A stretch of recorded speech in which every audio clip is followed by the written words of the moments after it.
A nagymama örökölte a háború előtti időkből, de sem neki, sem a nagypapának soha az eszébe se jutott, hogy másikra kéne cserélni, pedig egy idő után most se lehetett.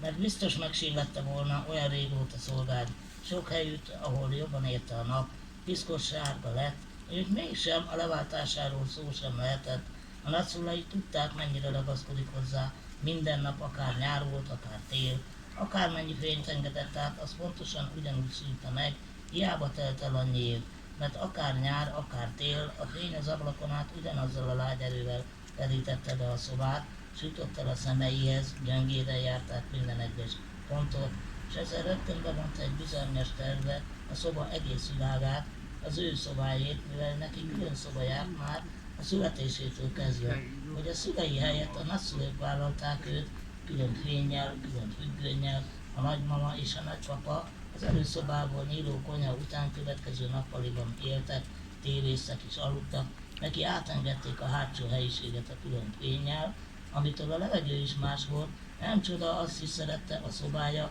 és egyáltalán az egész lakás szagát.